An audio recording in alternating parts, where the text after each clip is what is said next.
N'oublie pas de t'abonner à la chaîne YouTube Togovi News.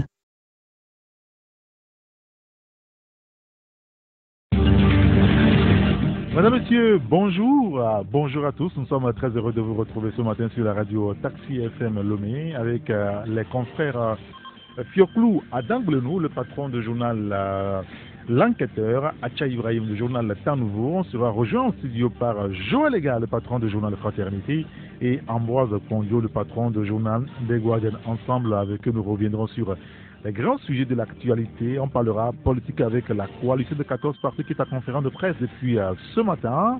Nous parlerons également des faits de développement avec les confrères, bien entendu. Retour en studio avec les confrères. Bonjour Fioklou Adanglenou. Bonjour Eric, bonjour aux auditeurs et auditeurs de Tassi FM. Merci d'être avec nous ce matin.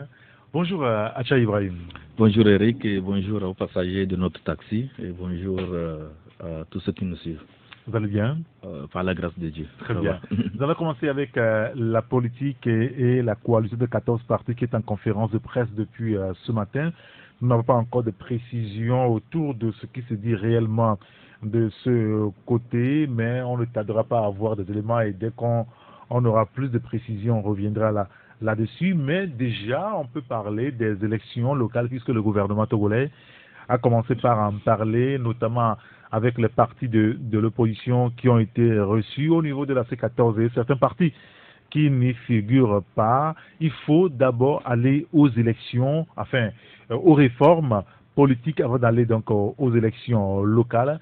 Cet avis, il y a certains partis de l'opposition qui ne le partagent pas, notamment le PDR de Zarifou Aïva, qui pense plutôt qu'on peut aller aux élections locales avant de faire les réformes. Je voudrais avoir votre avis sur le sujet. D'abord, Fioklou Adanglenou.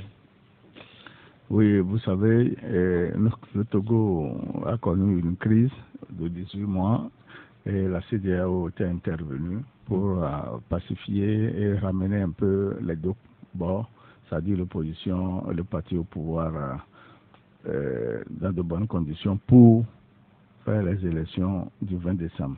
Mais malheureusement, l'opposition a boycotté les élections du 20 décembre, mais les législatives ont eu lieu. Et nous avons nos députés qui sont à l'Assemblée nationale. Aujourd'hui, le gouvernement parle des élections locales, c'est-à-dire de la gouvernance locale. Oui. Et il y a de cela 1 ou 2 ans que la même opposition avait demandé que les élections locales se fassent. Notamment en 2013, où on avait mentionné que l'élection législative devait être couplée avec les locales avant que Mme Aguiga et son équipe décidé autrement. Oui, en 2015 et 2016, ça est revenu à la une, les élections locales sur les médias, l'opposition a marqué les coups. Mais aujourd'hui, le ministre de l'administration territoriale a convoqué les leaders des partis politiques pour les informer que les élections locales auront lieu.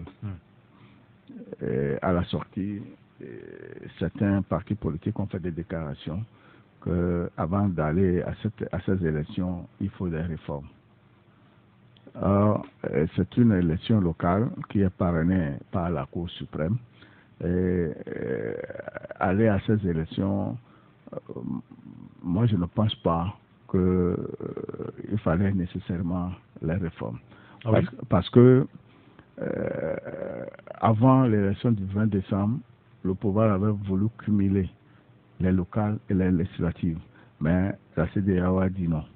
Faites les législatives d'abord et après les locales.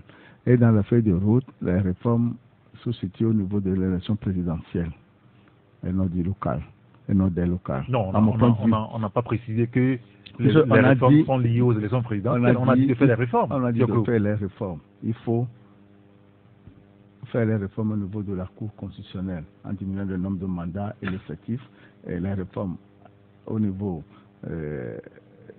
du scrutin à 2 tours, oui, et limitation de mandat à 2.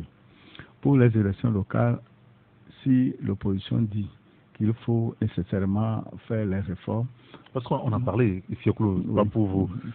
On avait évoqué aussi même la refonte quand même du cadre électoral. Et quand on parle du cadre électoral, ça concerne toutes les élections, pas que de la présidentielle. Bon, si tel est le cas, moi je pense que chaque parti a le droit de revendiquer.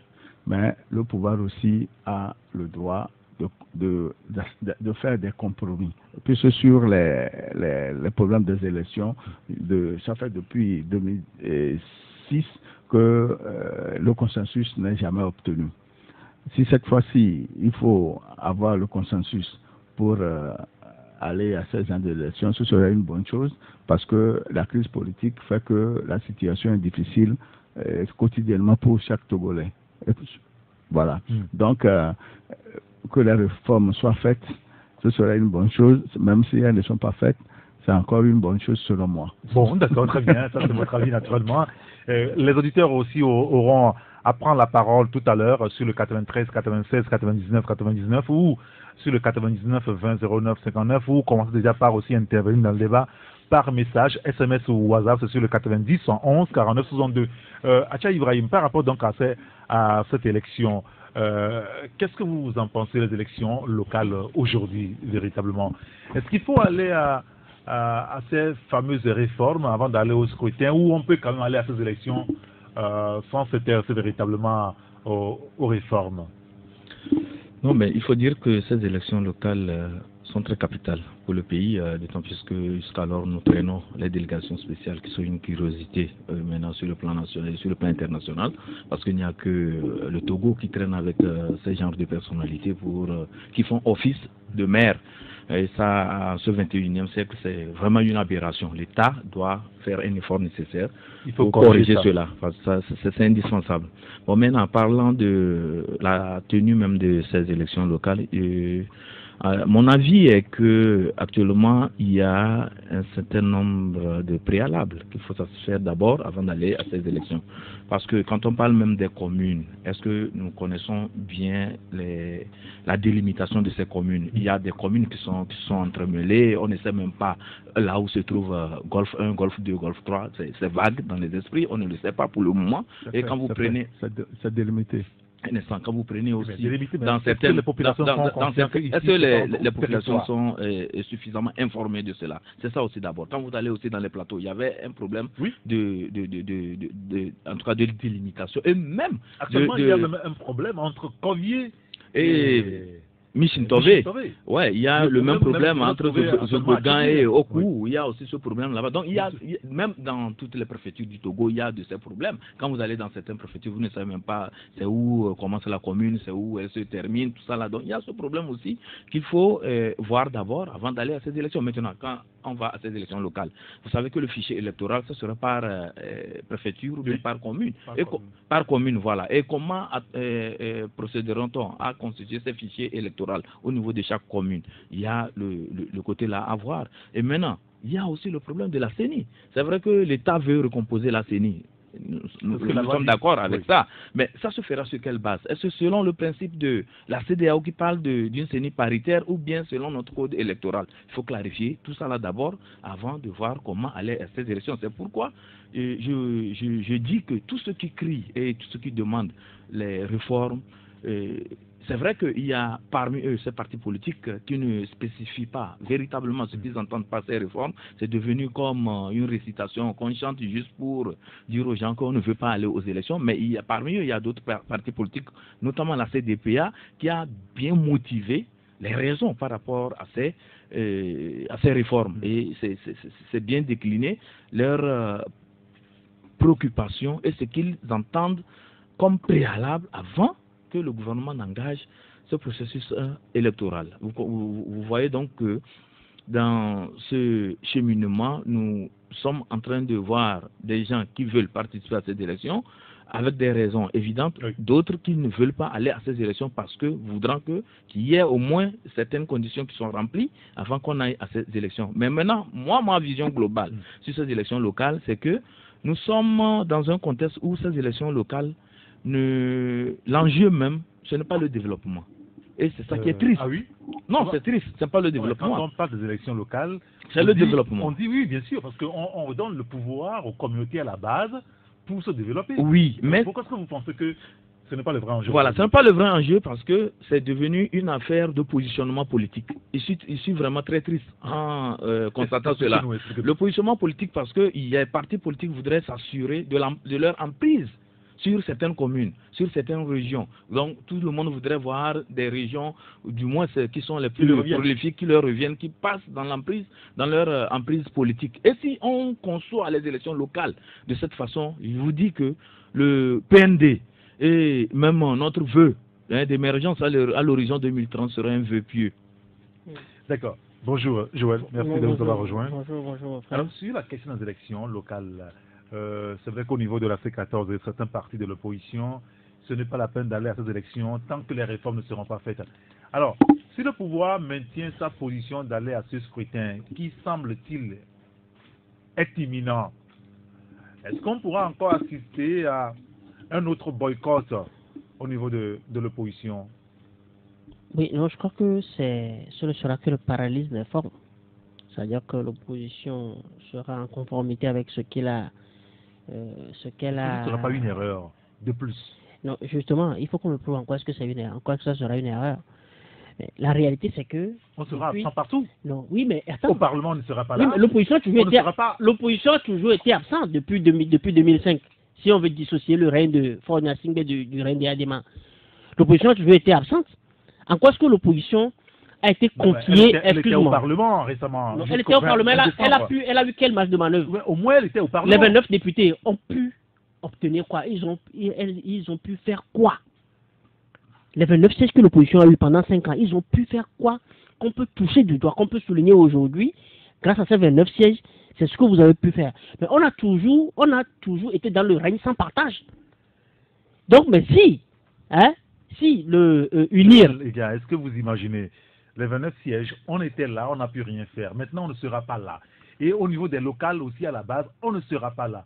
Vous ne voyez pas que ce sera encore dangereux pour la démocratie au Togo? Est-ce qu'on a déjà eu une démocratie? On a eu une démocratie de façade. On a toujours eu une démocratie de façade. Le meilleur acquis démocratique qu'on a eu, c'est la liberté de la presse. Le meilleur acquis démocratique qu'on a eu aujourd'hui, depuis 90, c'est la liberté. C'est cet exercice-là que nous faisons. Tout ça là, ça contribue à habiller le décor pour dire non. Il y a la démocratie, on organise des élections, etc. Mais dans le fond, le petit clan, parce que le pouvoir est séquentenaire, mais il y a un petit clan, hyper orgueilleux, qui ne concède aucunement, à ce que il laisse ne serait-ce qu'une petite parcelle du pouvoir. C'est ce que nous avons toujours eu. Mais quand on dit que l'opposition a boycotté le 20 décembre, que c'était un échec, l'opposition ne s'est jamais mise dans la rue pour boycotter. C'est-à-dire que le problème, on dit le poisson pourrit par la tête. Si le poisson pourrit par la tête, il faut donc couper la tête ou bien changer la tête du poisson pour que le pourrissement s'arrête. C'est ça le nœud de la lutte. Donc le nœud de la lutte, c'est 2020. Il faut qu'on change de régime, il faut qu'on change. C'est-à-dire que qu'on ait boycotté le scrutin législatif, c'est pas un problème. Qu'on boycotte le local, c'est pas grave. Mais il faut plutôt se préparer pour 2020. Il faut faire l'alternance en 2020.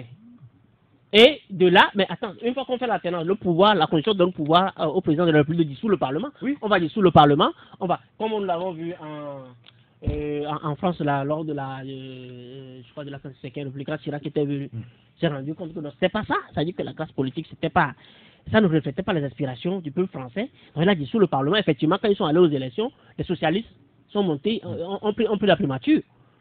Est-ce que vous voyez? C'est-à-dire que le nœud de notre problème, c'est là. Le nœud de notre problème, c'est là. Et il faut qu'on fasse l'alternance pour qu'on partage mieux le pouvoir. Parce qu'aujourd'hui, il n'y a aucune concession, il n'y a aucune volonté. Mais pourquoi ça dérange tant les gens que l'opposition ne veuille pas participer non plus au local? Pourquoi ça dérange? Pourquoi on trouve nécessaire d'aller instiller des choses? On met le saut du CAL dessus, comme quoi le CAL a demandé à sa base de se réunir pour les locales. Oui, bien sûr, parce qu'il y a eu un message qui a quand même circulé dans les groupes depuis hier soir, où il est dit du président du CAR qui donnerait des instructions pour que les potentiels candidats du parti. Le vice-président. Lani, voilà, pour qu'on puisse quand même apprêter les dossiers pour d'éventuelles candidatures au niveau du cas, au niveau du local. Eric, tant que ça ne dérange pas les gens. Si ce message est réel, il est en contradiction à ce que le CAR a dit récemment au ministre Payadoua Boupessi. Non, le CAR a démenti justement. Le CAR a démenti justement sur ce communiqué. Le CAR a démenti. Parce que justement, c'est là où vous allez voir que les gens, ils ne sont pas prêts à partager, mais ils ne sont pas à l'aise non plus qu'on les voit manger toujours seuls. Moi, je ne comprends pas. C'est quoi encore ça? Ben, oui, justement. Pourquoi est-ce que on s'époumonne tant comment l'appelle-t-on, à casser l'image de l'opposition parce que l'opposition ne participe pas, on ment au nom de l'opposition comme quoi l'opposition peut participer, on se gêne tant. Mais ils sont au Parlement, on a nommé 12 comme eux-mêmes ils l'appellent 12 bonhommes, qu'on a nommé au Parlement. Mais ils n'ont qu'à assumer entièrement. Il y a le document de la CEDEAO qui est là, que tout le monde, toute la communauté internationale, toute l'opinion internationale sait aujourd'hui que s'il faut faire des réformes, c'est ce qu'il faut faire, mais il n'a qu'à aller, il peut se permettre aussi royalement de ne pas adopter ce document et de faire autre chose. Chekhlou, est-ce que le boycott de l'opposition, cette nouvelle élection ne serait pas préjudiciable? Moi, je pense que, comme ce sont des élections locales, à mon point de vue, il faut que l'opposition y participe pour commencer le gouvernement à la base. La gouvernance à la base. C'est-à-dire, quand l'opposition participe à cette élection, elle pourra avoir certaines communes. Et là, elle peut se réorganiser parce que 2020, c'est maintenant. 2020, c'est maintenant. Et il faut commencer par quelque part. Non, il faut dire que la politique au Togo n'a jamais été linéaire. Et les choses se font de façon bizarre. Parfois même, quand vous faites des projections, vous n'arrivez même pas à les suivre parce que le comportement des Togolais est un comportement atypique. Ça ne reflète pas les réalités conventionnelles en matière de politique. On peut beau aller à ces élections législatives, l'opposition peut remporter, mais en 2020, vous pouvez voir autre chose. Oui, justement. Non, je suis effectivement. Attendez. Non, est-ce que tu as fini? Ah oui, j'ai fini. Non, justement. C'est clair ce que j'ai dit. Attends, merci de m'avoir. Je suis sur ce point. Non, c'est mon nom. On va pas mon nom. D'accord, très bien. Alors, voilà. Donc, Acha vous a rejoint. Non, il m'a rejoint sur ce point. C'est-à-dire que l'enjeu pour le seul local n'a rien à voir avec les enjeux de la présidentielle. Nous avons connu dans l'histoire du Togo, c'est toujours la présidentielle qui a été objet de violence, de mort d'hommes, etc. Parce que le problème du Togo est demeuré le même. Il faut qu'on change cette équipe-là qui gouverne. Bon, dernièrement, les dernières législatives qui ont fait à la présidentielle qui s'annonce, oui. Ces législatives ont connu également des morts et autres là. Mais ça veut dire que la question de la tenance devient de plus en plus pointue. Jusqu'à quitter la présidentielle pour décliner sur... organiser cette alternance-là à travers peut-être les locales aujourd'hui. En quoi est-ce que... La gouvernance locale. Excuse-moi, Eric, quand on ne permet pas aux populations de prendre leurs responsabilités à la base, comment est-ce qu'on peut organiser la présidentielle? Je pose juste des questions. Parlons des locales. Vous allez voir, par exemple, dans certaines grandes démocraties, la première expérience de gouvernance, c'est pas à la base. C'est-à-dire que vous allez voir, je prends le cas de la France qui est à côté de nous, à défaut de contrôler le Parlement, vous contrôlez le peuple. Oui. Et le maillage territorial du parti, ça permet de tester le maillage territorial du parti. Vous allez voir le FN, par exemple, lors des locales. En France, ça a été vraiment installé. Mais il y a autre expérience aussi. Vous voyez, par exemple, au Ghana, au local, les partis politiques ne participent pas. C'est-à-dire qu'on ne peut pas mettre la philosophie politique, des calculs politiques dans la gouvernance locale. Ce qui va directement dans nos intérêts. C'est-à-dire qu'il faut que tous nos enfants aillent bien à l'école, etc. Il faut que oui, c'est-à-dire qu'on ne peut pas mettre ça dedans. Donc, c'est pourquoi moi je dis, je suis d'accord, je m'inscris dans l'école de ceux-là qui disent qu'il faut que l'Afrique conceptualise sa démocratie. On avait déjà une démocratie, déjà quand tu vois nos royaumes moyen-âgeux, etc. On avait une démocratie à la nôtre. Kadhafi avait fait sa démocratie, malgré qu'on le présentait comme une dictature, il y avait quand même une démocratie où c'est les peuples, c'est les tribus qui décidaient de là où on doit les amener. Donc on a notre démocratie. Donc, stéréotyper le débat sur la question de la participation des partis politiques au local, normalement même, Hein, moi, je souhaiterais qu'on fasse comme le Ghana, où on dit pour les locales, c'est pas les partis politiques, ben, c'est des leaders d'opinion que vous connaissez dans votre milieu, c'est des leaders, c'est des leaders moraux que vous connaissez. Voilà, c'est eux qui prennent cette histoire en compte. Bon, maintenant, dans l'actualité, dans le contexte togolais actuel, si les partis politiques, les opposants, l'opposition contrôle par exemple les conseils municipaux, là, ça va avoir quel instants. On dit que non, c'est eux qui contrôlent les bureaux de vote, et comment l'appelle-t-on, les listes électorales. Ce n'est pas, c'est faux. Ils sont associés, c'est pas eux qui décident, puisque le PV, hein, le PV final, c'est le magistrat, employé de l'État qui le signe. Oui. C'est le président, c'est le magistrat qui est président du bureau. Donc il ne faut pas qu'on atteigne des écrans de fumée. Il ne faut pas qu'on embrouille la population pour leur raconter de n'importe quoi. C'est archi faux. Même si l'opposition contrôle aujourd'hui la base, ça n'a aucune incidence. Il y a un auditeur, un auditeur qui nous dit que je crois que les Togolais doivent commencer par se méfier de certains leaders des partis politiques. Comment le PDR, le NET peuvent soutenir des incongruités d'aller au local et aux réformes après?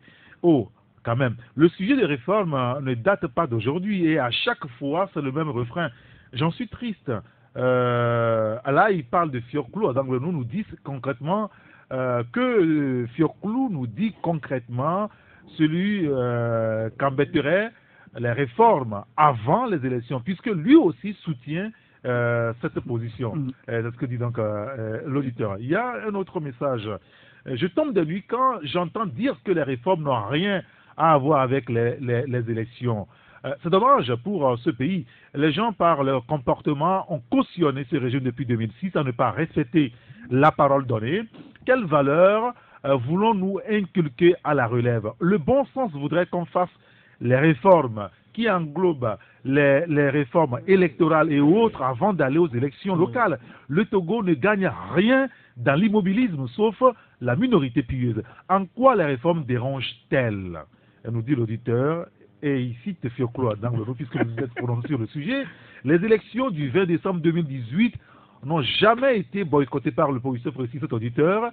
Elles ont plutôt révélé le rejet du régime et l'incapacité de la CEDEAO à obtenir de meilleures conditions d'élection pour une participation inclusive. Vous vous demandez la parole, je vais vous la donner avant de continuer d'autres messages. Oui, c'est par rapport à ces élections locales.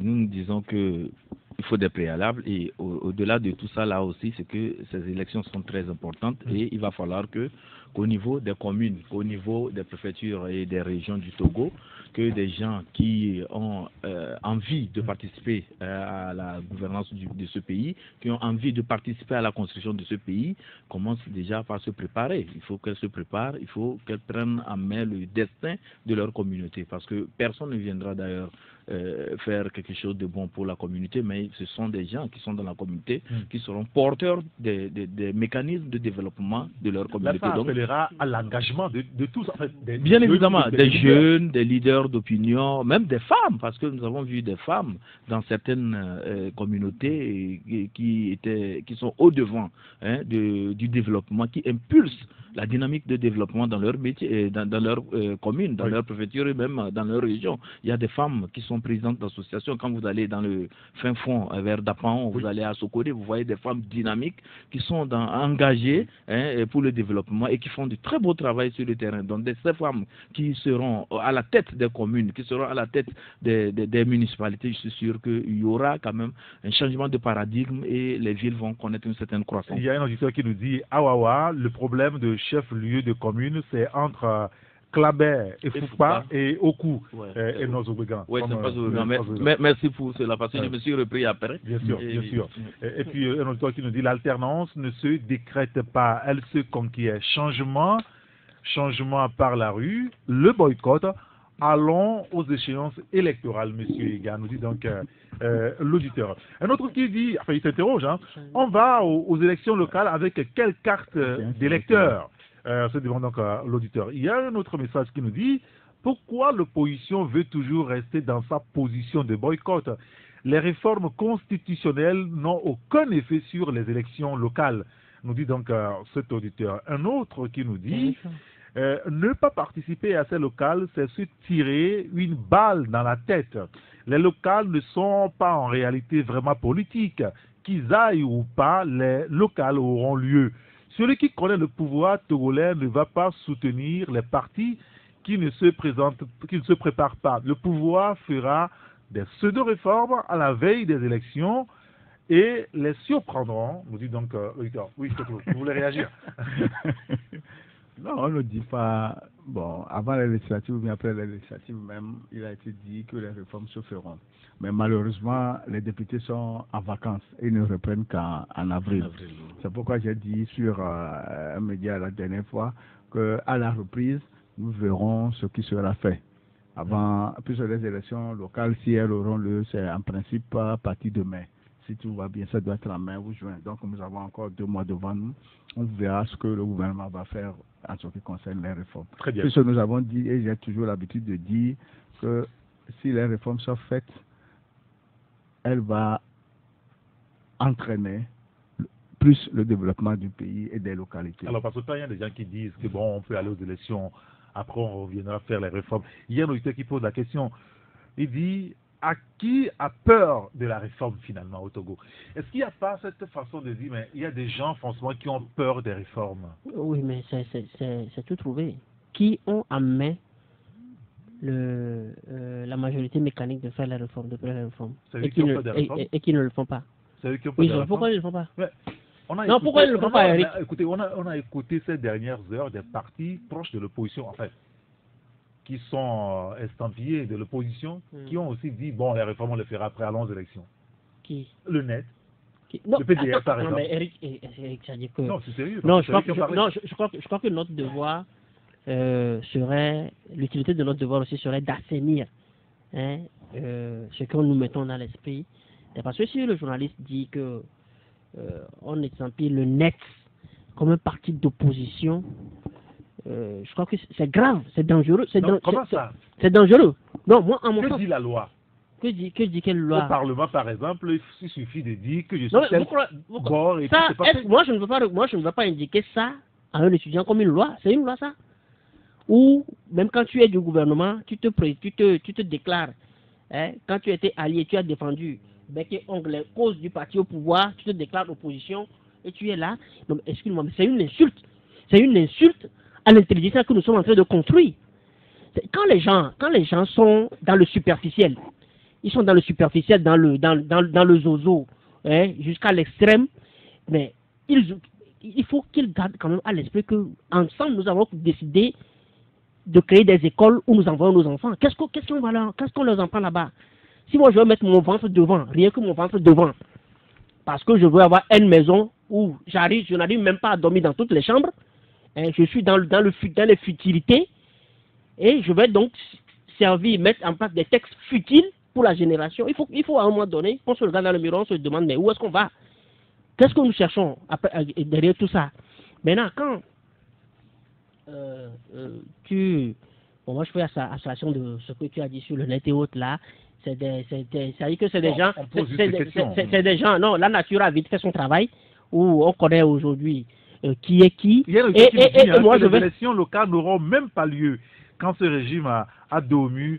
Ils jouent aux diversions. Non, mais nous l'avons déjà prédit à Fraternité. C'est-à-dire que c'est pas de gaieté de cœur que ces gens-là veulent organiser les locales. Parce que bon, oui. il faut faire aussi amende honorable devant les partenaires là. Et que seul c'est si effectivement ces locales auront lieu.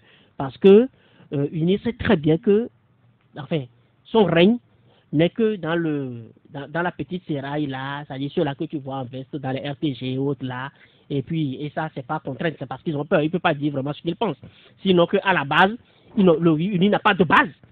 UNI n'a pas de base. Je donne pour seul exemple ce que nous avons. Mais rapporte comme les élections, c'est quand même. Oui, mais ça, attends, les élections, c'est où? UNI n'a pas de militants. Hein? UNI n'a pas de militants. UNI à quelle base? UNI à quelle base? Quand tu vois toutes les frustrations qu'il y a au sein des bases où il y a l'ethnicisme, il y a, comment vous l'appelez, la gérontocratie. Mais le jour des élections, ils votent tous.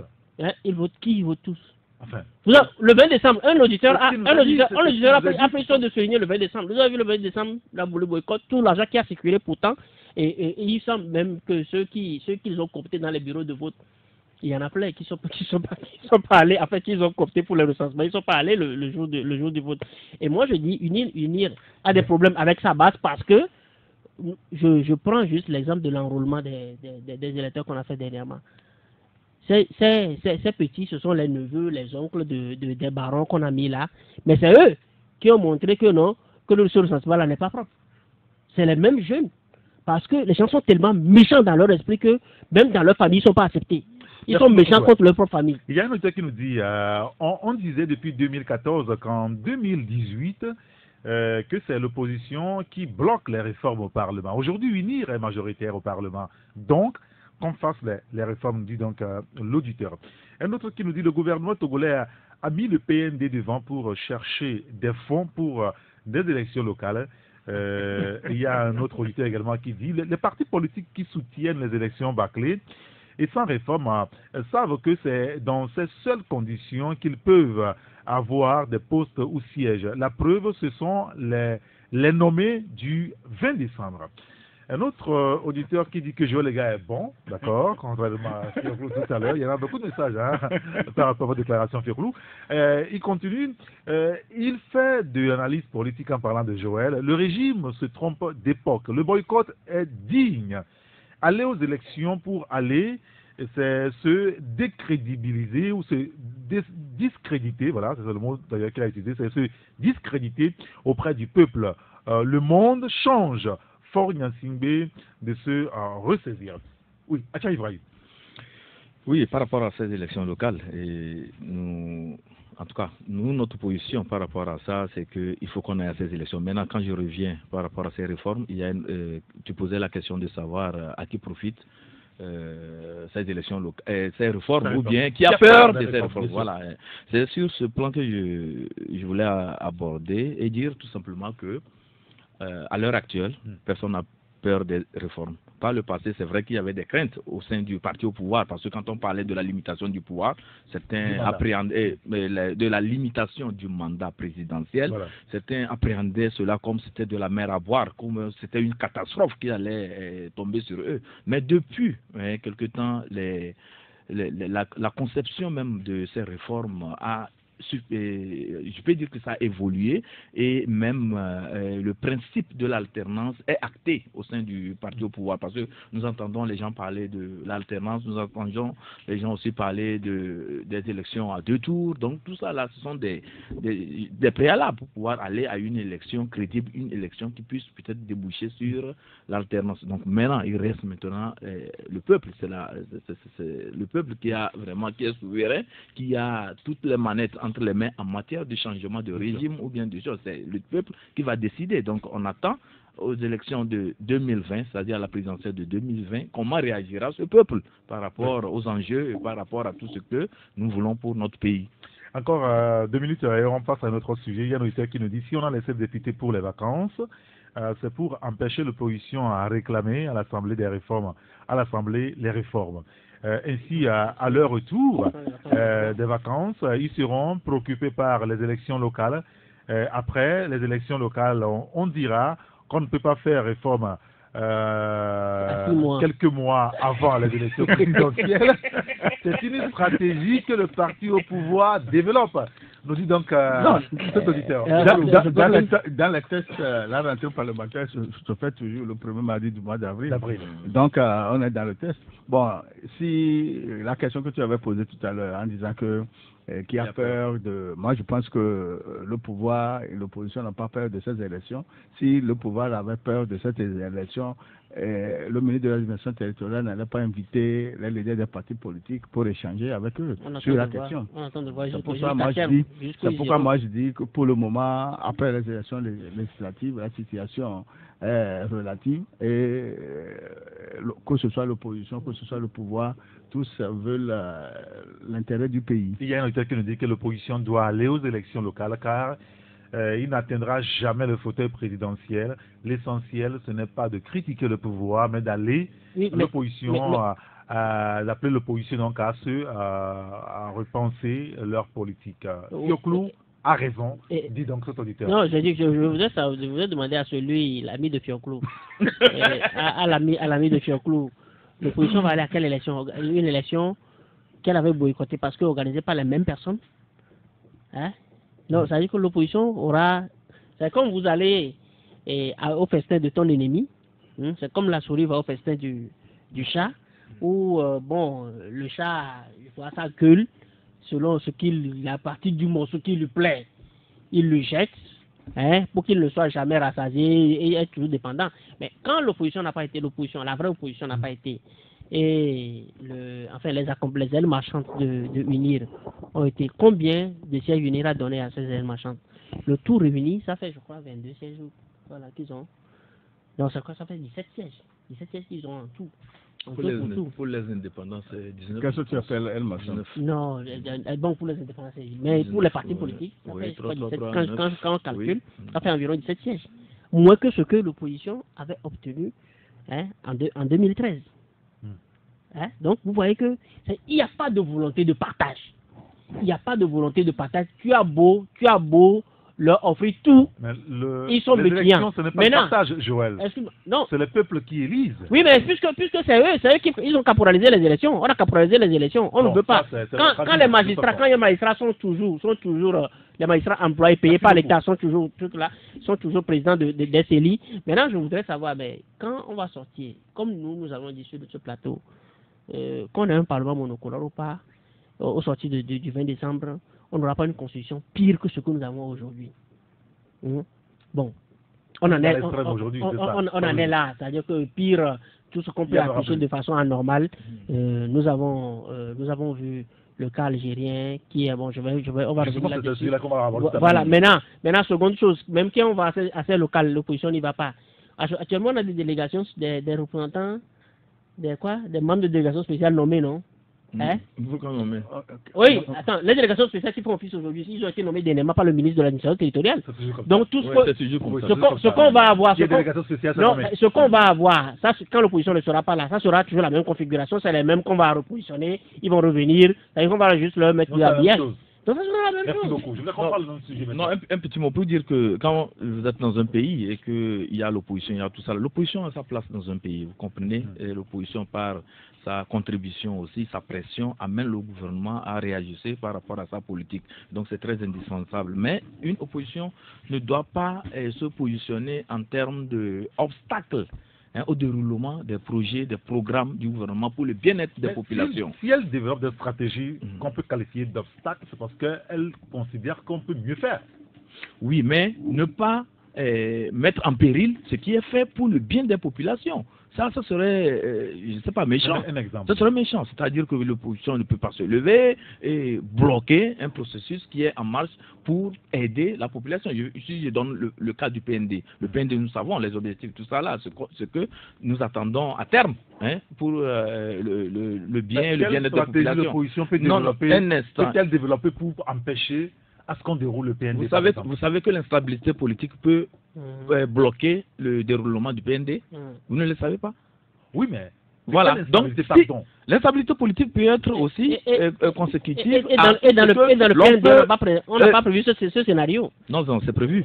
Le scénario pessimiste. C'est prévu. C'est pourquoi le gouvernement... Tous les aléas. Le gouvernement a prévu tout ça là. Et même est en train de penser à l'amélioration du climat politique dans le pays. C'est prévu. Ce n'est pas prévu. On a le PND sous les yeux. Il faut lire le document. C'est prévu. Ce n'est pas prévu. Je te dis, c'est prévu. Je l'ai lu. J'ai parcouru le PND et je sais de quoi je parle. C'est prévu. Donc le gouvernement a tout prévu. Donc il y aura des réformes qui seront conduites. Et ces réformes-là vont amener à l'apaisement, à la cohésion nationale, indispensable à la mise en œuvre du PND. Donc, pour revenir, c'est pour dire que ces partis politiques de l'opposition, ou bien qui sont sympathisants de l'opposition, ou bien quoi que ce soit, tout ce que nous voulons, c'est quoi? C'est que le pays, le Togo, change de visage. C'est tout ce que nous voulons. Donc, pour que le pays change de visage, ce n'est pas forcément la politique politicienne, mais faisons des choix pragmatiques, des choix réalistes, puis puisse amener le Togo vers l'avant. C'est tout ce que moi je souhaite. Très bien. Je pouvais placer un mot.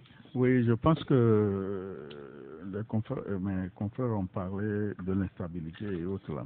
Mais il ne faut pas oublier que les nombreuses marches de l'année 2018 ont beaucoup d'impact sur l'économie togolaise. les opérateurs économiques en ont fait cas, la Chambre de commerce, elle aussi. Ce qui veut dire que l'instabilité politique a toujours des conséquences désastreuses.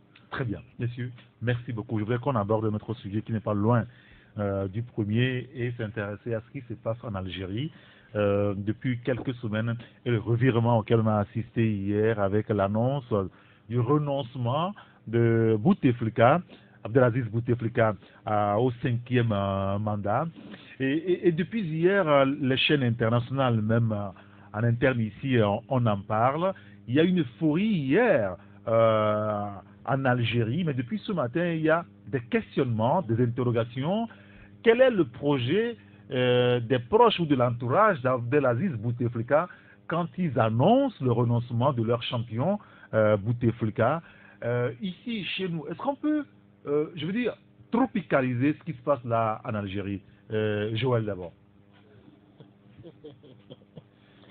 Non, je crois que nous sommes... Depuis 3 semaines ou... Depuis le 22 février, ça a commencé. Les populations sont dans la rue.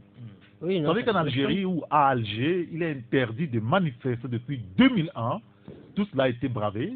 Et les gens constamment sont dans la rue jusqu'à ce que Abdelaziz Bouteflika regagne le pays et annonce finalement son renoncement. Oui, je crois que tu as bien posé la question. Est-ce qu'on peut tropicaliser? Oui. Tropicaliser, c'est ce qui se passe en Algérie. Mais vous savez que tout ce que nous avons connu comme alternance dans les pays que vous qualifiez tropicaux ces dernières années ont été instillés d'une façon ou d'une autre par le printemps arabe. Et bien, ça veut dire que nous sommes dans une dynamique planétaire. Hein? C'est-à-dire que les règles du jeu se redéfinissent. Cette façon de gouverner où il y a des réseaux maçonniques, des réseaux capitalistes, il y a la France-Afrique dans sa vieille formule où on cautionne des chefs d'État le principe, ce qui est acquis aujourd'hui, c'est que l'Afrique est le continent de l'avenir. Alors si l'Afrique est le continent de l'avenir, on ne peut assurer l'avenir qu'en permettant l'éclosion des valeurs. Raison pour laquelle Bouteflika, quelle que soit toute l'équipe qui l'entoure, toute l'homogénéité qu'il y a autour de lui, cette homogénéité n'a pas pu résister aux besoins exprimés depuis là par exprimés silencieusement parce que les manifestations étaient interdites, etc. Ça n'a pas. Il y avait quand même le ruminement des populations, le pétrole qui rapportait près de 3/4 des revenus, les coûts du baril, le pétrole n'arrive plus à assurer. Or, l'Algérie a toujours vécu adossé au pétrole, au même moment pendant que les recettes du pétrole chutent, il y a 70% de la population qui a moins de 30 ans, qui est au chômage. Dont une bonne partie est au chômage. Donc, il y a tout cela qui fait que malgré le petit clan qui l'entoure, les bruits ont fini par faire trembler le mur de ce petit clan-là. Et qui a voulu quand même, parce que personne ne s'attendait à ce que tout déclenche le 22 février dernier, que les gens se mettent dans la rue. On croyait que c'était acquis, les gens vont jaser de gauche à droite et puis Bouteflika va passer. Mais ce n'est plus possible, parce qu'à côté de l'Algérie, il y a le Maroc qui veut contrôler toute la région. On a déjà cassé la Libye.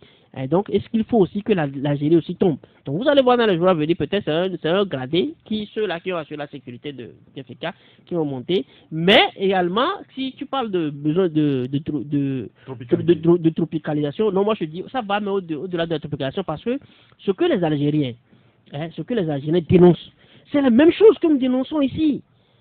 Ce n'est pas différent, c'est la même chose. Comment ça se fait? C'est la même chose que vous dénoncez depuis des années, et qu'ailleurs, en 3 semaines, on a vu au Burkina Faso, en quelques jours, ça a été opéré. Oui, justement, au Burkina, avant le 31 octobre. Avant le 31 octobre. Il y a de la peine à voir. Non, qui te dit qu'il y a de la peine? Moi, je dirais... moi, je dirais que je serais pessimiste sur les chances du Togo de changer de régime si le 20 décembre, si 2020 ne marche pas. Si 2020 ne marche pas, moi je dis à partir de 2020, les curseurs vont bouger. Merci beaucoup, Joël Legal. Oui, Acha Ibrahim. Vous savez, on a vu un scénario similaire au Burkina Faso, ça fait fuir le président de la République. Là, on vient d'assister à un nouveau printemps en Algérie où Bouteflika a été obligé, c'est vrai, d'annoncer son renoncement. Bon, on sait pas ce qui va se passer dans les jours à venir, parce que beaucoup pensent qu'il y a une stratégie qui est en train de développer en réalité dans l'entourage de Bouteflika pour maintenir toujours le parti au pouvoir, toujours au pouvoir. Mais pourquoi est-ce que ça marche ailleurs et que chez nous il y a de la peine depuis des années? Non, le problème, c'est que les contextes ne sont pas les mêmes, c'est tout. Et il y a des réalités. Quand vous prenez le cas de l'Algérie, par exemple, c'est des Arabes. Les Arabes ont une autre mentalité qui est vraiment différente de. Non, je pose la question parce qu'on dit qu'au Togo, le régime est un régime militaire. Oui. On sait que l'Algérie. En Algérie, c'est pareil. C'est pire. Oui, c'est pareil. C'est pareil. Si en Algérie, c'est pareil ou c'est pire. Oui. Et ils arrivent à avoir ça. Pourquoi au Togo, ça traîne depuis des années et des années? Oui, c'est pourquoi il faut d'abord des contextes. Je ne sais pas si vous me suivez. D'abord, il faut prendre l'individu. L'individu a une certaine mentalité. Est-ce que les Togolais sont des gens qui jusqu'au boutistes? Il faut se poser la question.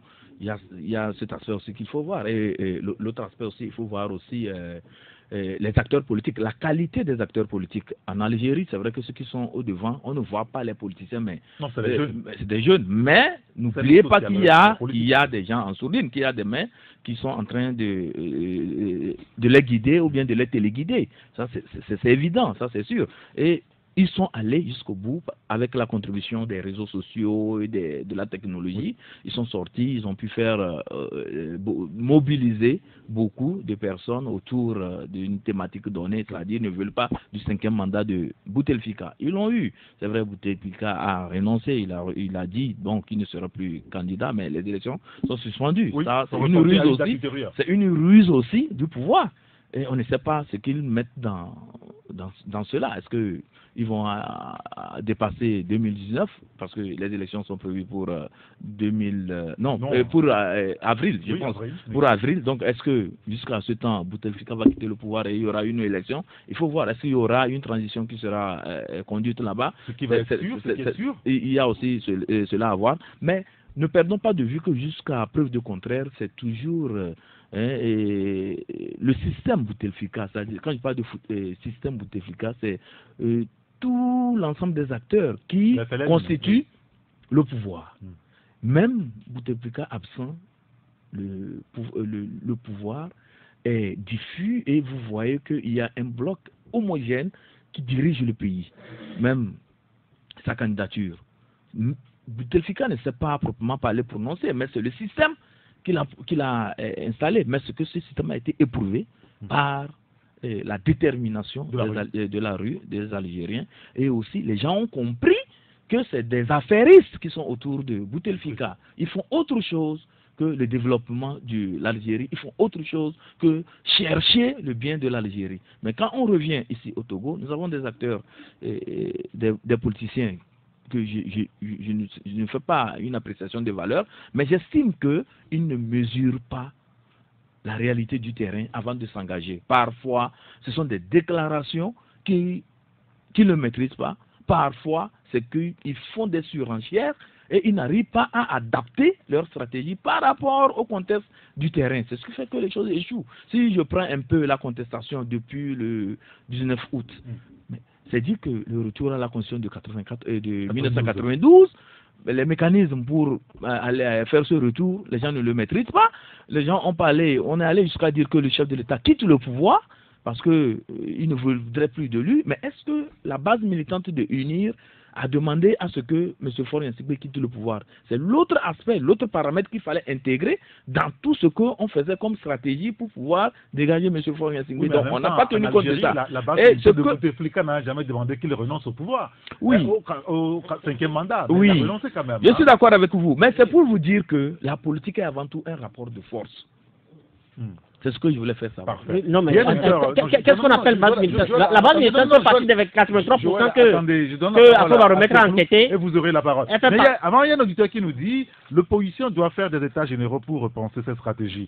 Les opposants ont aussi le devoir de rendre des comptes à la population. Le président Abdelaziz Bouteflika a senti qu'il n'avait plus le soutien de l'armée et de la police, vu que ces dernières n'ont réprimé cette population qui criait. Qui contrôle l'armée qui contrôle l'armée, contrôle le pouvoir, nous dit donc cet auditeur. Il y a un autre qui nous dit, le cas de l'Algérie ne peut jamais être tropicalisé chez nous ici, car entre le Togo et l'Algérie, c'est le jour et la nuit.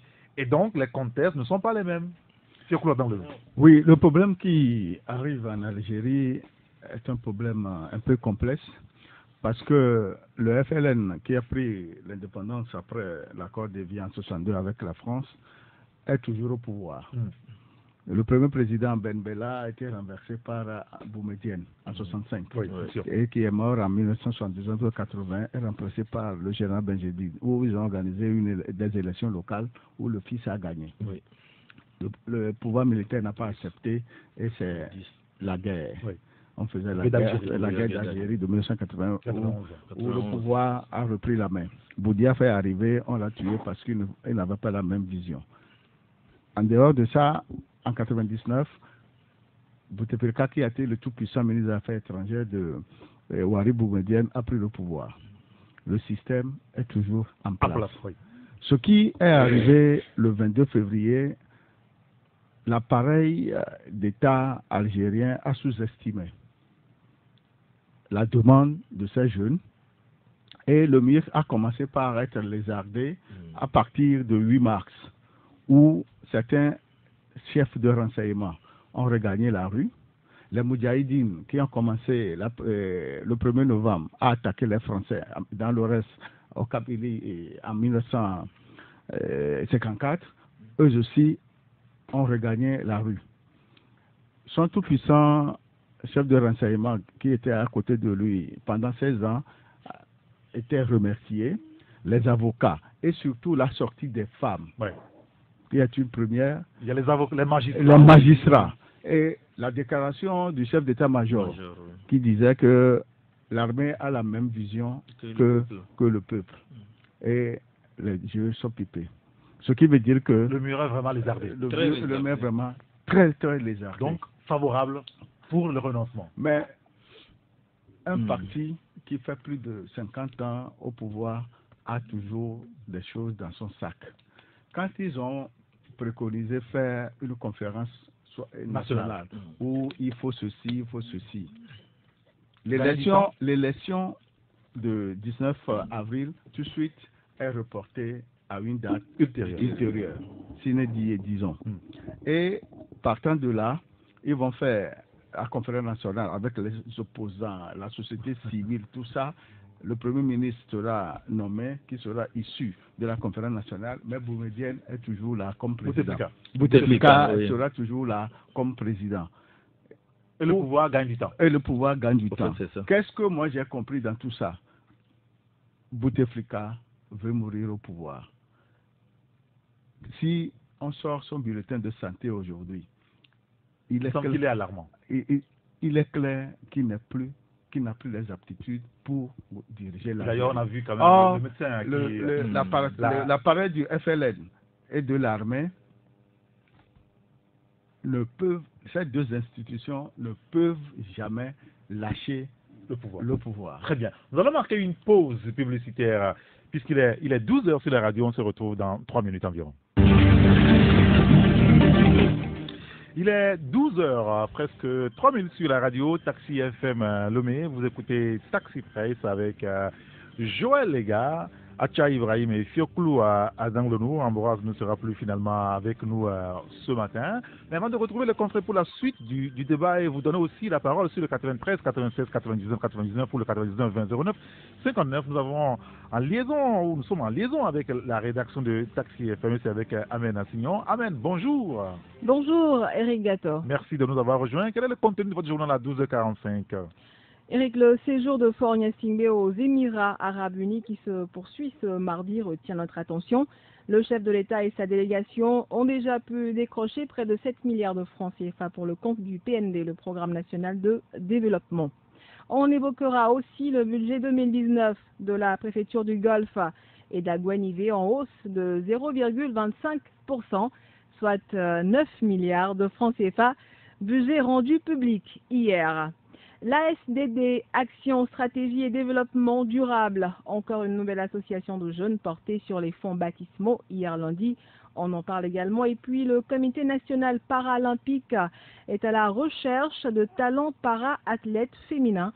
Un projet est lancé à ce propos. Quels en sont les contours? Rendez-vous donc à 12h45 pour les détails. Avec Amena Assigné, bien entendu. Merci beaucoup Amena et dans 40 minutes avec vous tout à l'heure.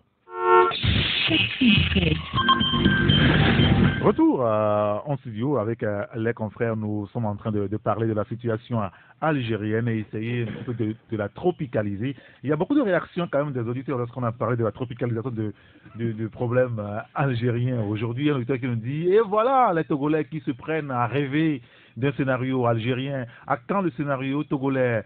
Toujours à vouloir copier les autres. On dit donc auditeur. Il y a un autre qui nous dit en Algérie, ils n'ont pas trouvé de policiers ni de militaires pour réprimer les manifestants. Et le régime a compris qu'ils n'ont pas de choix que de céder. Ce n'est pas le cas ailleurs. Je pense qu'il veut parler du cas togolais. Un autre message qui nous dit, ce n'est pas parce que le mur est lézardé, mais c'est parce que l'armée algérienne s'est comportée comme de vrais démocrates et comme des hommes. Voilà, je pense que je vais m'entrer là pour ce message, parce que la suite n'est pas quand même agréable à diffuser à l'antenne. Oui, mais c'est aussi ça le problème du Togo, l'armée. Mais il y a aussi une armée en Algérie, là. Je te dis bravo. Le problème du Togo, c'est l'armée, comme tu l'as dit.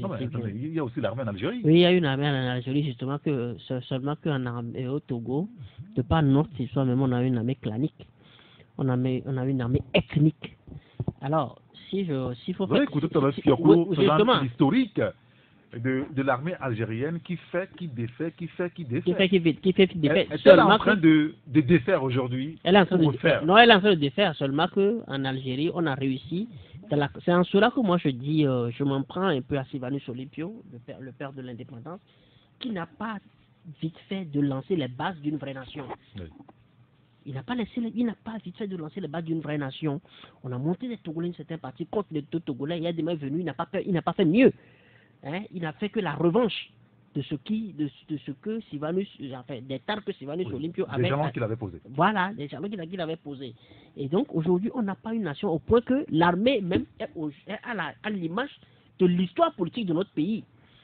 Donc, cela dit, c'est ça le bobo où, quand si les auditeurs si les gens doutent, se demandent, on voit un certain Félix Katanga, beau-frère de Fonya Singbe, qui monte au créneau dire, non, les gens marchent, les gens demandent que tu quittes, nous sommes en phase avec eux, l'armée en phase avec eux. Ça relève du surnaturel, mais ça peut toujours survenir. C'est en cela que je dis, le déclic de la crise togolaise se fera par le lobbying. Tout dépend de la taille du lobbying que l'opposition fera. Envers l'armée? Non seulement envers l'armée, mais tous ceux qui tiennent le pouvoir, à la fois l'armée, à la fois nos partenaires et autres là. Parce que vous croyez que ce qui s'est passé, ce qui a déclenché en Algérie le 22 février, ça s'est fait comme ça, mais ça a été préparé. C'était préparé à la base. Les magistrats qui sont mis dans la rue, tout ça là, c'était un chronogramme qui était bien tracé et mis en exécution. Des milliers d'Algériens qui sont sortis dans les rues de Paris et tout là. Donc, en fait, aujourd'hui, il faut qu'au-delà de la comédie à laquelle on assiste au niveau de la C14 et autres là, mais il faut des figures crédibles, hein, des figures crédibles en termes de communication politique par rapport à l'histoire du Togo, par rapport aux enjeux. On sait qui il faut prendre. Ce n'est pas ceux qui disent hier, et ils laissent un député dire qu'ils vont participer et ils sont candidats, ils ont participé au local et après ils se disent non, les réformes d'abord. Non, on n'a pas besoin de ces gens-là. Il faut des gens crédibles. Une opposition de qualité. Une opposition de qualité, ça dit des gens crédibles qui reconnus déjà par l'opinion, à la fois nationale et internationale. D'une personne ou d'un clan finalement. Oui, mais moi je ne fais pas une consultance politique. S'il faut faire une consultance politique, on vient de me voir. On est déjà en train de faire une consultance de toute façon, pas rapport. Non, on a traité le profil. La question. Pas aujourd'hui. Geste la remet dans les profils. Les gens se reconnaissent. Bon, maintenant, si on veut que je sois plus pointu, ça fait. Il y a un auditeur qui nous dit ce qui est bon est bon. Bouteflika a renié de se présenter, c'est une bonne chose. Après Bouteflika, on verra bien, car la population est toujours debout. si cela ne change pas. C'est ça la détermination. Apprenons à quitter les choses avant que les choses ne nous quittent. Dire qu'après Bouteflika, il y aura un scandale, donc les choses n'ont qu'à rester telles qu'elles sont, c'est une aberration et un manque de vision et un respect au peuple algérien, car par conséquent, les Togolais aussi doivent se réveiller. On dit donc, il y a un autre qui nous dit, entre Algérie, le Burkina Faso et le Togo, c'est le même problème. Sauf qu'en Algérie et au Burkina, les soldats ne disent pas exécution avant réclamation. C'est aussi tout le débat aujourd'hui. Non, ça relance le débat de l'armée. Voilà, effectivement, ça relance le débat de l'armée, oui. Et le positionnement de l'armée au sein du pays par rapport aussi à la politique. Mais je voulais tout de suite prendre le contre-pied de Joël qui disait que nous avons une armée clanique. Je voulais dire que non, nous n'avons pas une armée clanique au Togo. Parce que quand je scrute un peu l'état-major général, le commandement militaire, je vois bien des Togolais venir de divers horizons qui font partie de l'armée. Même quand il y a recrutement, je n'ai jamais vu en tout cas des relents ethniques ou bien régionalistes dans le recrutement. Mais je vois que tous les Togolais se présentent au recrutement et ils sont recrutés, même dans les examens. Là, il parle à la place de l'armée. L'état-major de l'armée même sait. Oui, mais non, Joël, c'est un problème qu'ils ont. C'est une appréciation que je fais, M. Joël. C'est une appréciation que je fais. Et je pense que nous tous, nous sommes au Togo et nous voyons ce qui se passe. Et donc, c'est par rapport à ce que je fais, je remarque au sein de l'armée, par rapport à ce que je vois et l'analyse que je fais du fonctionnement de l'armée qui m'amène à dire que ce n'est pas une armée clanique. Et ça, je ne peux jamais soutenir ça. Bien. Ça, c'est mon point de vue. Et je pense que si il ne l'agrée pas, il n'y a pas de problème. Bon, maintenant, quand nous venons par rapport au positionnement de l'armée, c'est que quand vous suivez un peu les développements faits par l'armée, je me rappelle, nous étions tout récemment en atelier de formation et d'information avec les militaires, et le commandement militaire, les forces de l'ordre de sécurité, et c'est à l'initiative du CONAP. Quand le communicateur de l'armée a pris la parole, il nous a fait savoir que l'armée obéit à un certain nombre de principes.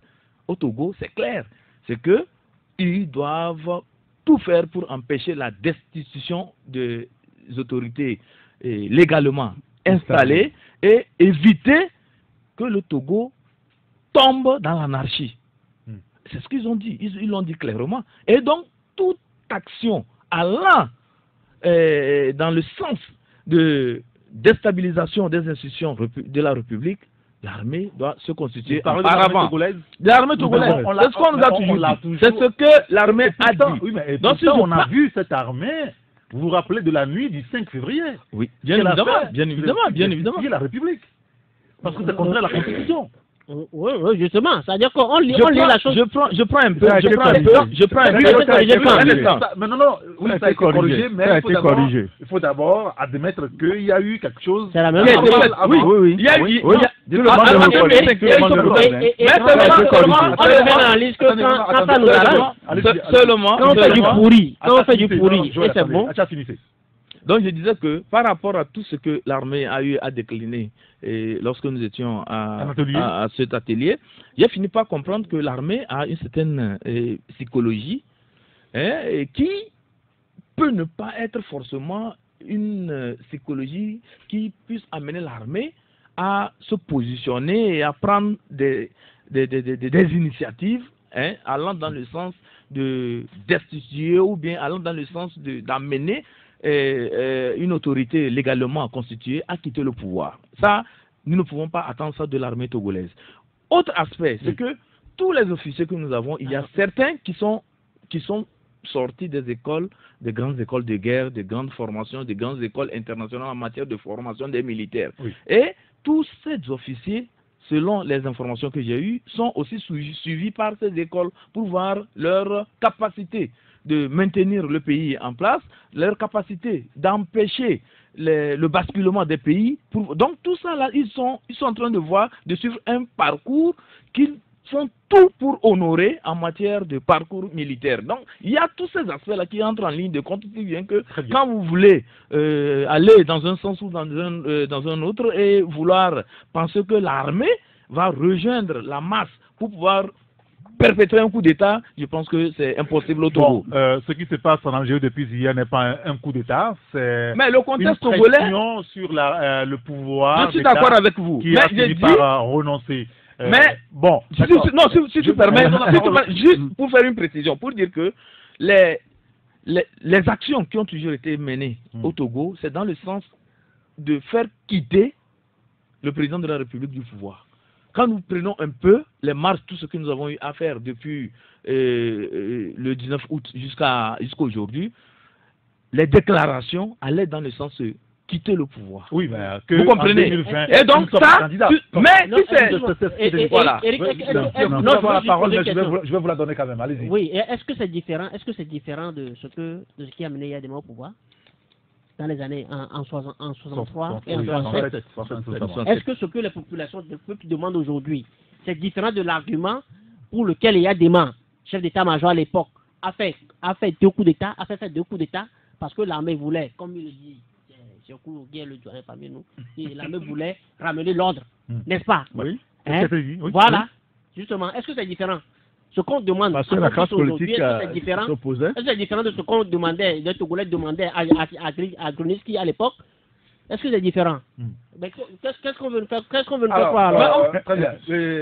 Fiakoulou maintenant sur le sujet. Oui, comme mon jeune frère Joël Lega a dit tout à l'heure que l'armée togolaise est clanique, moi j'ai simplement voulu lui dire que en tant que journaliste, il ne doit pas parler comme les autres. L'armée togolaise est une armée républicaine qui est soumise à l'autorité. Ce qui veut dire que ce que l'autorité lui demande de faire, qu'elle fait. Et sa première mission, c'est de défendre les frontières du pays. Et quand elle est appelée en renfort pour la sécurité publique, elle y est. C'est tout. Très bien. Il y a eu une réaction d'un auditeur qui nous dit: en Algérie, Bouteflika est invalidé, tout le monde le sait. Au Togo, le président est bien valide. Laissez l'armée en paix. Le problème togolais reste les réformes et une bonne stratégie des leaders de l'opposition, nous dit donc notre auditeur. Un autre auditeur qui nous dit la différence entre l'Algérie et le Burkina, je pense qu'on a déjà passé ce message-là, il dit massacrer les Togolais parce qu'ils manifestent conformément à la Constitution et en quoi une action pour garantir la souveraineté. C'est l'interrogation de cet auditeur-là. Il y a un autre qui nous dit les officiers aujourd'hui sont des fils ou enfants d'officiers. Il faut comprendre ce qu'il veut dire en dessous. Alors, faut pas qu'Acha nous embrouille, dit cet auditeur, qui sont les chefs corps de l'armée togolaise. Lui-même, il n'a qu'à faire une enquête et revenir nous donner la réponse. Sinon, c'est les personnes et les mêmes personnes et les mêmes ethnies, nous dit donc cet auditeur. Il y a un autre message qui nous dit si la révolution communément appelée printemps arabe marche dans ces pays maghrébins, c'est juste parce que le problème de leadership ne se pose pas. Il n'y a pas de faux leader devant la lutte. La preuve, c'est la population elle-même qui prend son destin en main. Les leaders politiques tuent la lutte en ayant pour objectif la recherche de l'intérêt personnel. C'est aussi ça le problème de notre pays de Togo, Fiakoulou. Oui, si nous prenons la situation politique depuis 1963, date à laquelle le premier président Sébastien Olympio a été tué, nous revenons à l'avènement au pouvoir le 16 janvier de Nicolas Gruniski et de son adjoint Meyati qui est revenu du Ghana. Au cours de cette période-là, nous avons constaté une lutte entre le président et le vice-président. Et c'est au cours d'un voyage de Gruniski en France que le vice-président a limogé le ministre de l'Intérieur, Mama Fousseni, ce qui a mené une crise et le président est revenu. Et au cours d'une session à l'Assemblée nationale, on avait supprimé le poste de vice-président. Malgré tout ça, c'est le colonel Nassing Beyadema qui est le chef d'état-major et qui suivait tout ça là de près.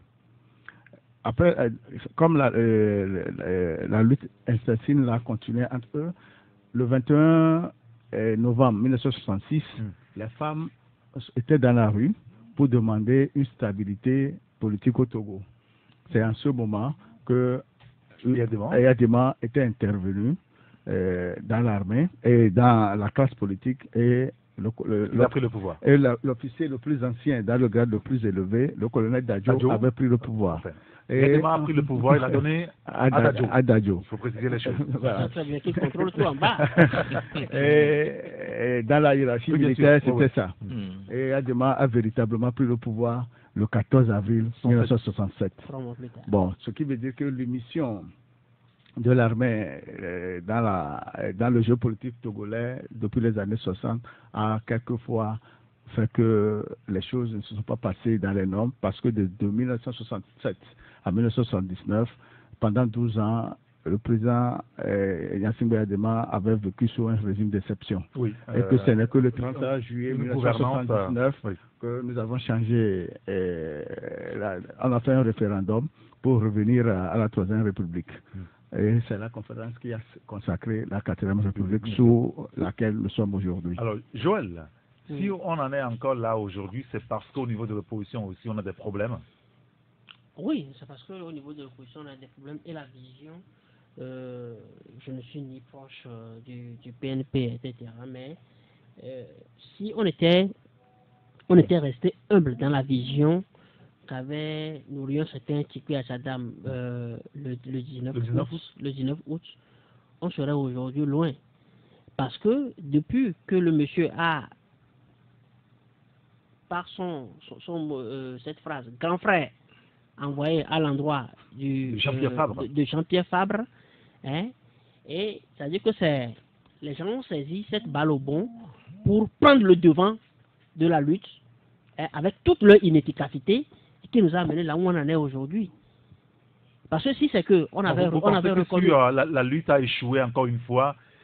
Non, par la faute de Jean-Pierre Fabre. Je ne dirais pas, la lutte n'a pas encore échoué, puisque, comme l'a dit, c'était professeur Gouguet, on dirait qu'on s'est concerté, mais si on se dit que la crise est derrière nous, c'est faux. La lutte demeure entière. Et le signal fort, ça a été le 20 décembre dernier. Donc, moi, je dis que si on était seulement resté dans cette posture, parce que quelqu'un qui en quelques jours, on l'a pas vu venir, on l'avait vu lors de manifestations à Kara, et puis je crois à Sokodé, c'est ça? À Sokodé, où il laissait à peine, et il a pris autant d'ascension, il pouvait se fermer dans sa petite tour, dire non, je suis maintenant devenu le leader de l'opposition, mais il a quand même eu le toupet de trouver que non, c'est ensemble qu'on peut le faire. Donc il fallait que chacun nivelle un peu son orgueil, hein, s'efface parce qu'on a réussi quand même à mettre le peuple debout. C'est l'acquis de la C14 aujourd'hui. Le peuple est aujourd'hui debout. Ou que ce soit C14 demain, que ce soit comment vous l'appelez, un bouc, que ce soit même bien que du mouchoir blanc ou truc là, le peuple est déjà debout. Le peuple sait ce qu'il veut. Donc il faut que on est au-delà de cette conception de leader qui mène la foule, etc. Et je crois qu'aujourd'hui, celui qui détient aujourd'hui la popularité, la force de mobilisation, le PNP est au moins dans cette dynamique où on ne peut pas forcément, parce que moi, lors de notre dernière conférence, on n'a pas senti une volonté de dire non, c'est nous, c'est Tikwi qui est devant, et c'est Tikwi qui va toujours, qui sera président, etc. Non. On ne lit pas ça. Il y a cet auditeur et on va dans 2 minutes donner la parole aux auditeurs au téléphone sur le 93 96 99 ou le 99 20 09 59. Mais il y a celui-là qui nous dit l'armée togolaise est clanique, nul ne peut le démentir, précise-t-il, à cause d'intérêts personnels et des biens de ce monde. On garde le pouvoir, on marche sur ses concitoyens. Nos dirigeants politiques n'ont pas de conscience ou comment. Ce que tu fais te fera dire souvent. Monsieur Faure est croyant ou pas, qu'il prenne conscience et sache que c'est lui seul peut résoudre le problème et ne se représente plus donc en 2020, dit donc l'auditeur. Un autre auditeur qui dit beaucoup de choses de toute façon finalement. Moi j'ai connu des gens qui ont gesticulé dans l'affaire de Pacha ici, mais aujourd'hui ils sont à l'hémicycle ne savent pas que quand on fait des réformes, la justice dira le droit que le desiderata des gens. Et il parle de vous, Acha Ibrahim. Il pense que vous racontez n'importe quoi. Les officiers algériens n'ont pas fait ces mêmes écoles. Mais c'est qu'ils ont compris qu'il faut bien faire les choses. C'est tout. Nous dit donc l'auditeur. Il y a un autre qui nous dit il y a toujours crié que c'est l'opposition qui bloque les réformes. Maintenant, ils sont majoritaires. Qu'est-ce qu'ils attendent s'interroge-t-il. Et il ajoute si le pays est bien gouverné, Faure Gnassingbé s'entend, peut, à mon avis, rester 100 ans au pouvoir. Mais aujourd'hui, on a l'impression que le pays est gouverné par la mafia. Et on va commencer par recevoir l'auditeur au téléphone sur le 93 96 99 99 ou le 99 20 09 59. On a évoqué deux sujets et on va écouter nos auditeurs sur ces sujets-là. Allô? Oui, allô, bonjour. Bonjour, mon cher grand citoyen. Oui, comment allez-vous? C'est monsieur, ça va bien, c'est monsieur Kodjo. Monsieur Kodjo. Oui. Nous vous écoutons. Bon, je voudrais qu'avant la fin de cette émission, monsieur Joël Lega me répond à cette question. Je voudrais savoir, est-ce que monsieur, ou bien le journal Fraternité, a contre le CAP 2015, principalement monsieur Jean-Pierre Vous voulez parler de C14 ou de CAP 2015? Non. Le CAP 2015, principalement monsieur Jean-Pierre Parce que moi, oui. Je lis souvent Fraternité. Et en le lisant, je sens que Fraternité a quelque chose contre CAP 2015. Après la sortie de l'ex-député Séverin, Fraternité a demandé à l'ANC de clarifier sa position. Et l'ANC l'a fait en disant qu'il ne participera pas à l'élection sans les réformes. Après ça, Fraternité sort encore et puis il dit que certains cassent mal leur appétit. Et on sent que Fraternité ne veut pas que Jean-Pierre Fabre se présente à l'élection. Donc vous comprenez pas pourquoi est-ce que vous pensez à une sorte d'acharnement de Fraternité sur le problème. Et François Bocon et monsieur Bodjona. Donc si on n'a pas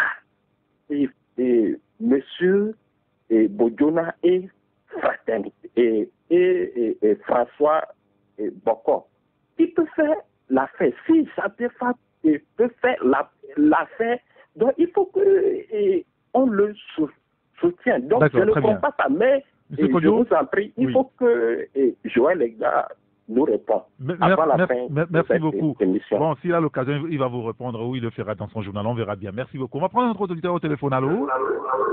Allô? Ça siffle chez vous. Est-ce que vous pouvez éteindre votre pose de récepteur, s'il vous plaît? Vous n'en avez pas besoin en réalité. Vous l'éteignez ou vous en éloignez carrément? On va prendre notre auditeur parce que celui-ci ne comprend pas ce qu'on est en train de dire. Allô? C'est bon. Bonjour. Bon, très bien. Bonjour. Quel est votre nom, s'il vous plaît? L'homme depuis Adjogoma. C'est l'homme, nous vous écoutons.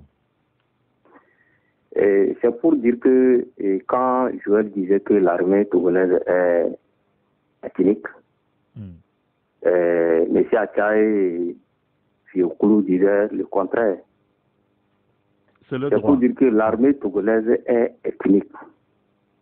C'est ça. Rien que les Kabyles. La preuve. Non, c'est pas vrai. L'armée togolaise ne parle que Kabyles. Monsieur l'homme. Oui. Ce que vous dites n'est pas vrai. L'armée togolaise n'est pas constituée que de Kabyles. Je dis, monsieur Eric, écoutez-moi. Moi, j'ai des frères qui sont dans l'armée, mais ils ne sont pas Kabyles. La preuve, quand vous les rencontrez, ils ne parlent que Kabyles. Vous parlez français et ils parlent Kabyles entre eux. Oui, mais ça ne veut pas dire qu'il n'y a que des Kabyles dans l'armée, monsieur. Bon, je ne sais pas si M. Acha et Fiokoulou, ils sont d'accord avec moi que l'armée togolaise ne parle que Kabyles. S'ils ne sont pas Kabyles, comment ils arrivent à parler Kabyles tous? Bon, d'accord. Sinon, vous-même, vous avez un accent Kabyles, là? Non, c'était Acha et l'autre, comment ça s'appelle? Et Fiokoulou là. Oui. Il n'est pas d'accord. Eux, ils sont conscients et ils sont d'accord que l'armée togolaise est ethnique. Il ne faut pas qu'ils comptent sur l'erreur. leur poche et nous dire de n'importe quoi sur les antennes. Bon, d'accord, très bien. Et là, le Togolais est fâché maintenant. Oui, on a compris, compris. Merci de nous avoir appelés. 93 96 99 99 ou le 99 20 09, c'est qu'on a fait notre auditeur. Allô? Bonjour, c'est Eric Gatton. Oui, bonjour, Kaindek. Je salue les confrères. Il vous salue aussi, nous vous écoutons maintenant. Je pense qu'ils vont faire tout ça là, sportivement. Hein. Oui. Oui. Moi, concernant la participation de ces 14 aux élections locales, moi, j'ai quelques soucis. Hein. Il faut qu'on comprenne bien les choses. Est-ce que, selon notre code électoral, est-ce que quelqu'un qui n'est pas sur le fichier électoral, est-ce qu'il peut aller aux élections? Je ne pense pas. Non, il y aura une révision électorale, c'est ce que la loi prévoit. Donc, les citoyens auront la possibilité d'aller se faire recenser. Eric, vous êtes sûr qu'il va y avoir une révision électorale? Je ne pense pas. Hein. Et moi, je suis parce qu'il n'y aura pas de révision, média. Ouais. Il pense qu'il n'y aura pas de révision. Il ne va pas avoir de révision électorale. Moi, je suis très sûr. Donc, quelqu'un qui n'est pas sur le fichier électoral, automatiquement, il n'est pas candidat. Oui, ça c'est donc, vrai. Si on pose le problème là aujourd'hui, moi, je vois que c'est une aberration. Oui. Et quand ce qui concerne... Oui, il peut y avoir un accord politique, un candidat par rapport à ceux qui sont responsables de partis politiques. Vous croyez, avec la lune là, ce qui s'est passé le 20 décembre... Non, c'est un accord politique. Et attendez, ne sous-estimez pas les partis politiques, sinon les leaders politiques. Hein. Il peut y avoir des accords à tout moment. Ok, attendons de voir. C'est bien ça. Merci beaucoup, Kaïdek. Oui, autre chose? Oui, j'aimerais aller en Algérie. Ce qui se passe là-bas, si c'est que M. Bouteflika n'a pas renoncé, moi j'ai toujours pensé à ça. Hein. Si on ne fait pas attention, si c'est qu'il y a le statut quo, M. Bouteflika s'est maintenu et a tenu à aller encore aux élections, peut-être dans certains pays africains, on verra un jour des gens au pouvoir avec leurs dépouilles mortelles. Bon, d'accord. Merci beaucoup, Kaïdek. Passez une excellente journée. Il y a un auteur qui nous dit, nous demandons au président de mieux penser à la jeunesse qui se cherche après nos études. C'est le Zémidian qui aujourd'hui est très saturé, qui est devenu donc le métier de secours pour nous. Je me demande si le président fait des sondages pour voir le vécu de la population. Attention au pouvoir avec toute cette jeunesse laissée à l'abandon. Allô? Allô? Bonjour, cher grand citoyen. Bonjour, monsieur Eric. Vous allez bien? C'est Albert depuis le Cameroun. Monsieur Albert, vous allez bien? On rend grâce à Dieu. Et chez vous? Ça va très bien, grâce à Dieu. Nous vous écoutons, Albert. Vous savez, votre radio, c'est un produit très luxueux pour nous. Hein. Ah oui? Nous prions que nos mésaventures, nos désinformations n'amènent pas la hack à vous à vous couper. Non, parce on n'y arrivera pas. Les hommes qui racontent de n'importe quoi sur les médias, merci, vous êtes très vigilants et vous leur faites des remarques. L'armée togolaise n'est pas uniquement composée que de Kabyles. Si c'est le système de fonctionnement, c'est autre chose. Hein? Il faut immédiatement, même à ces gens, je préfère que vous leur retirez l'antenne. Parce que ça, c'est une haine. Ils disent ce qu'ils ne maîtrisent pas. L'armée togolaise, moi, vous m'excusez, je suis un retraité de l'armée. Oui. Mais je ne parle pas Kabyles. Voilà. Donc, je n'ai jamais. J'ai causé avec des gens qui ne sont pas des Kabyles. D'accord. Donc, des gens qui viennent raconter de n'importe quoi. On a une preuve vivante à l'antenne. Merci beaucoup, monsieur Albert. Ouais. Donc, oui. Et concernant monsieur Acha, lui aussi, vraiment, l'armée est très complexe. Il faut dire ce qu'on maîtrise aussi, c'est très important. D'accord. Merci beaucoup, Albert. Merci de nous avoir appelé. Voilà, un ancien militaire. Voilà. Et il n'est pas Kabyle, monsieur et l'homme. Vous venez d'avoir la preuve en direct. Allô? Allô, bonjour. Bonjour. Monsieur Liberté. Monsieur? Monsieur Liberté. C'est votre prénom, Liberté? Oui. Ah d'accord, très bien. J'ai jamais entendu ça. Ok. En ce qui concerne l'armée, on n'a pas dit que l'armée ne concerne que rien que les Kabyles. Non. Mais la majorité... Non, ce n'est pas ce que l'homme a dit. Tout le monde a écouté. Tout l'homme de la diaspora ont écouté qu'il a dit que l'armée togolaise est uniquement Kabyles. Et nous avons dit que c'est faux. Voilà. Mais moi, je suis parfaitement sur le point de ce que elle m'a dit. C'était une vérité, quoi. Parce que moi, j'ai fait le recrutement 2 fois et je sais ce que ça donne au recrutement. Lors du recrutement, je sais ce que ça. Bon, le débat ce matin ne concerne pas l'armée togolaise. Hein. Je voudrais qu'on soit clair. Ce n'est pas l'armée togolaise qui est le débat, mais on a fait une transposition avec ce qui se fait ici au Togo et en Algérie. Quand beaucoup pensent que le pouvoir togolais est tenu par l'armée, on est en train de dire que le pouvoir algérien est tenu par l'armée aussi, mais on voit autre chose dans le fonctionnement. Voilà. Allô? Allô? Oui, bonjour. Et Monsieur Baba. Monsieur Baba, comment allez-vous? Ça va bien. Nous vous écoutons. Je voudrais vous féliciter pour l'émission. Merci, vous êtes gentil. Nous vous écoutons. Voilà. Tout le monde sait que le problème, c'est-à-dire la solution problème togolais, c'est une seule personne. Il n'y a pas à se mentir. Aujourd'hui, là, ce n'est plus les têtes de l'opposition que nous avons l'habitude de voir. C'est une seule personne qui peut aller et battre ce régime correctement aux élections. Et c'est qui? Vous le connaissez tous, c'est Pascal Akouchoulali-Bodiana. Vous voulez quoi? Ah oui? Quand le Monsieur Baba, vous êtes déjà en campagne pour Pascal Bodiana? Non, c'est pas en campagne. C'est que, vous savez, l'alternance n'a jamais fait du mal à quelqu'un dans n'importe quel pays. Plutôt, l'alternance a permis au pays d'évoluer. Nous n'allons pas cautionner la dictature. Qu'est-ce que ça va nous apporter? Monsieur Eric, vous savez comment les richesses d'un pays se partagent équitablement? Est-ce que vous savez? Non, on ne va quand même pas demander aux citoyens de se mettre en rang pour partager la richesse du pays aux citoyens. Voilà. Ça se partage à travers l'alternance. Aujourd'hui, je suis président de la République. Je viens avec toute mon équipe. Nous travaillons, nous allons manger. L'ami de nos amis viendront travailler, ils mangeront aussi. Demain, un autre viendra avec toute son équipe. Après, demain, quelqu'un d'autre. C'est comme ça, les richesses du pays se partagent équitablement. On a compris, mais quand vous cautionnez, M. Rick, quand vous cautionnez un seul régime, durant plus de 50 ans au pouvoir, qu'est-ce qui se passe? Les gens, ça réussit jusqu'à un certain niveau où eux-mêmes, ils ont peur de leur fortune. Et ils l'envoient dans d'autres pays et ça fait fructifier l'économie de ces pays au lieu de faire fructifier l'économie à l'intérieur. C'est ça le problème. Très bien. Merci beaucoup, Baba. Merci. On a compris le fond de votre pensée. Merci de nous avoir appelés. Il y a un autre auditeur au téléphone, le dernier. Allô? Oui, bonsoir, c'est l'homme qui revient, s'il vous plaît. Monsieur l'homme, oui. Oui. Et quand je disais que l'armée est unie au Togo, je ne disais pas que 100% est cavier. Non, enfin. Bon, d'accord, là on peut comprendre, mais 95% est cavier. Le retraité ne peut pas me le mentir.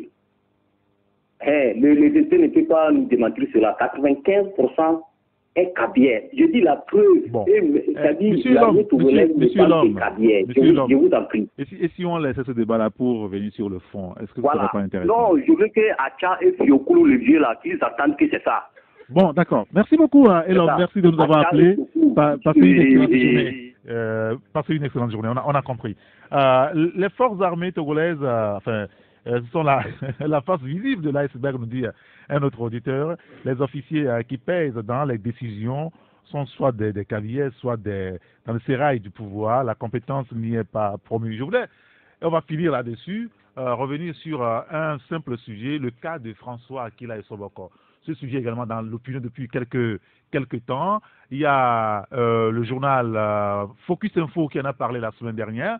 Il y a ce matin, le confrère Liberté aussi en a parlé. Je ne sais pas ce que vous en pensez. Acha Ibrahim, très rapidement.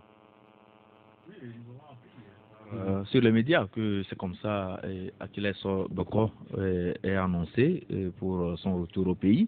La question que nous posons, c'est que plusieurs fois on a annoncé son retour, mais il n'est jamais arrivé. Donc cette fois-ci, est-ce qu'il va arriver? C'est la question. Et nous constatons aussi que cette information, à proprement parler, ça ne fait pas grand bruit au sein de la masse. C'est ce que j'ai remarqué. Ah oui, le confrère Liberté qui écrit ce matin, François Bokor, après 14 ans d'exil, un retour au pays très attendu. Alors, pourquoi faire pour être président de la République demain? On n'en sait absolument rien. C'est Claude Nangoulou. Oui, c'est que ça fait presque 3 mois que sur les réseaux sociaux, à la une de certains journaux, on parle souvent du retour de M. Bokor, qui a été le ministre de l'administration territoriale en 2005, qui avait donné sa démission avant les élections. Bon, aujourd'hui, son retour au pays. Ministre de l'Intérieur. Ministre de l'Intérieur. Qui assure la sécurité et l'administration territoriale, bien sûr. Son retour à Lomé, bon, pour moi, c'est un non-événement. Très bien. Il y a un auditeur qui pense que nous sélectionnons les auditeurs. Ce n'est pas vrai. Ce